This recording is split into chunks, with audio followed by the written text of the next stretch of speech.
ग्रामीण खाद्य आपूर्ति भंडार भर्ती विभाग लखनऊ उत्तर प्रदेश द्वारा एक विज्ञापन जारी किया गया है जो 25/3/2021 को जारी किया गया है।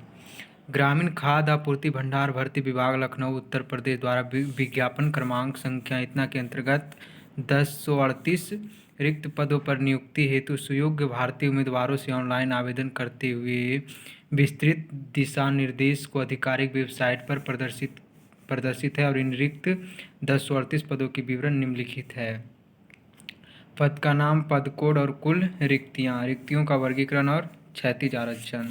पद का नाम खंड प्रबंधक में कुल पोस्ट 900 है और अनरिजर्व के लिए 360 है और पिछड़ा वर्ग के लिए अन्य पिछड़ा वर्ग के लिए 243 है और अनुसूचित जनजाति के लिए 144 है और अनुसूचित जनजाति के लिए 9 है और आर्थिक रूप से कमज़ोर वर्ग के लिए 90 है और दिव्यांग जन के लिए 36 है और भूतपूर्व सैनिक के लिए 18 है। जिला प्रबंधक में कुल पोस्ट 75 है और अनरक्षित के लिए 30 है और अन्य पिछड़ा वर्ग के लिए 20 है और अनुसूचित जनजाति के लिए 12 है और अनुसूचित जनजाति के लिए 1 है और आर्थिक रूप से कमज़ोर वर्ग के लिए 7 है और दिव्यांग जन के लिए 3 है और भूतपूर्व सैनिक के लिए 2 है। क्षेत्रीय प्रबंधक में कुल पोस्ट 18 है और अनरक्षित के लिए 7 है और अन्य पिछड़ा वर्ग के लिए 5 है और अनुसूचित जनजाति के लिए 3 है और अनुसूचित जनजाति के लिए कोई आरक्षित पद नहीं है और आर्थिक रूप से कमज़ोर के लिए 2 पोस्ट है और दिव्यांग जन के लिए 1 और भूतपूर्व सैनिक के लिए कोई आरक्षित सीट नहीं है। कंप्यूटर ऑपरेटर में कुल पोस्ट 25 है।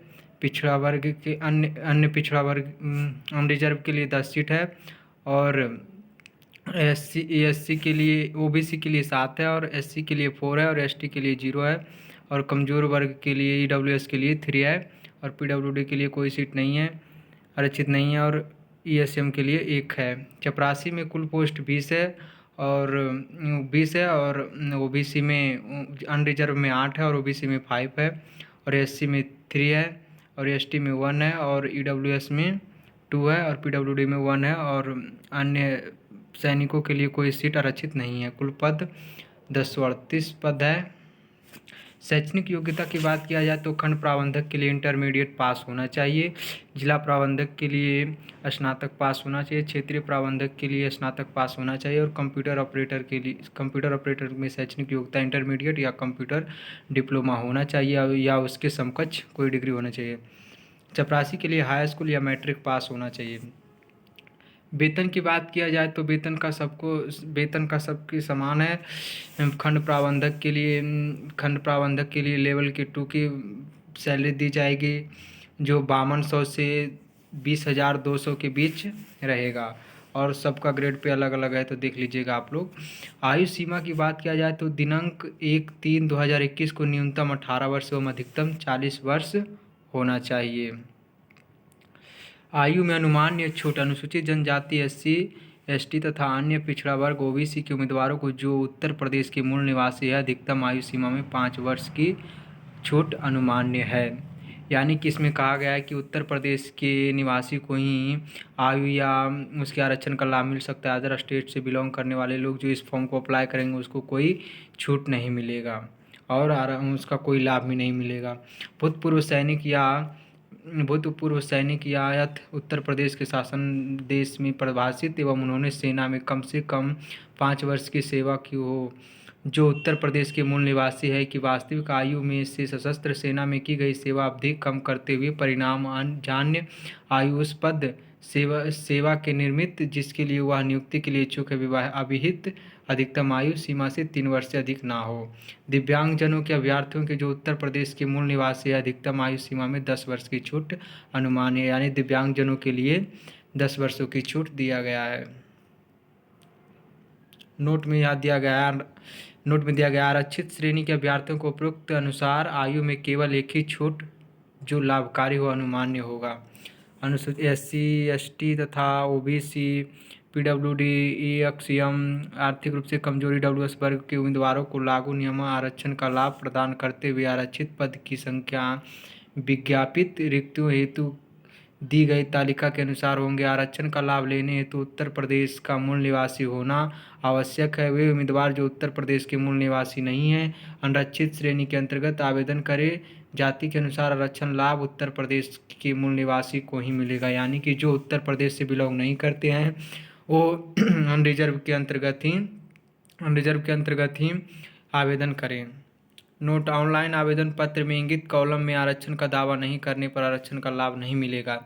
यानी कि इसमें कहा दिया गया है कि अगर आप फॉर्म अप्लाई करेंगे उस वक्त आपको कॉलम में चुनने के लिए आएगा कि आप किस कैटेगरी से बिलोंग करते हैं, तो आप उसमें फॉर्म भरते वक्त इतनी सावधानियां जरूर देखना होगा आपको। ठीक है, आगे आवेदन शुल्क की बात किया जाए तो आरक्षित यानी पिछड़ा वर्ग एवं आर्थिक रूप से कमजोर श्रेणी के जो उत्तर प्रदेश के मूल निवासी है उसके लिए 600 रुपया है। और अनुसूचित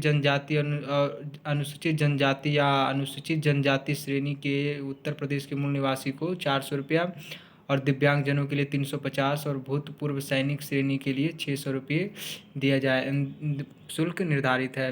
आवेदन शुल्क net banking, debit card, credit card और सभी वॉलेट द्वारा स्वीकार किए जाते हैं। इसके अतिरिक्त अन्य किसी माध्यम से आवेदन शुल्क जमा नहीं होगा।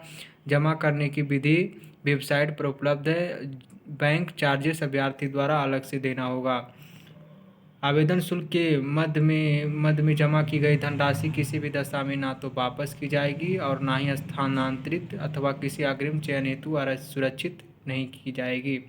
परीक्षा का प्रकार ऑफलाइन या ऑनलाइन किसी भी स्तर पर लिया जा सकता है या विद्यार्थियों की संख्या पर निर्धारित होगी। परीक्षा स्थान की बात किया जाए तो लिखित परीक्षा आगरा, अलीगढ़, बरेली, झांसी, कानपुर, लखनऊ, मुरादाबाद, मुजफ्फरनगर, प्रयागराज, वाराणसी, गाजियाबाद, ग्रेटर नोएडा, मेरठ एवं नोएडा शहर में होगी। अभ्यर्थियों के संख्या के आधार पर अथवा विशेष परिस्थितियों में परीक्षा के स्थान को बदला अथवा घटाया बढ़ाया जा सकता है। लिखित परीक्षा में उत्तीर्ण एवं अभ्यर्थियों का अभिलेखन परीक्षण लखनऊ जनपद में होगा।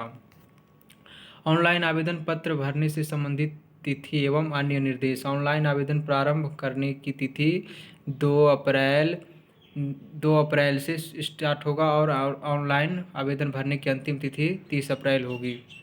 चयन प्रक्रिया की बात किया जाए तो खंड प्रबंधक पद हेतु प्रारंभिक परीक्षा एवं साक्षात्कार के आधार पर जिला प्रबंधक या क्षेत्रीय पद हेतु प्रारंभिक परीक्षा, मुख्य परीक्षा एवं साक्षात्कार के आधार पर कंप्यूटर ऑपरेटर पद हेतु प्रारंभिक परीक्षा एवं कंप्यूटर टाइपिंग टेस्ट होगा और चपरासी पद हेतु साक्षात्कार के आधार पर चयन किया जाएगा।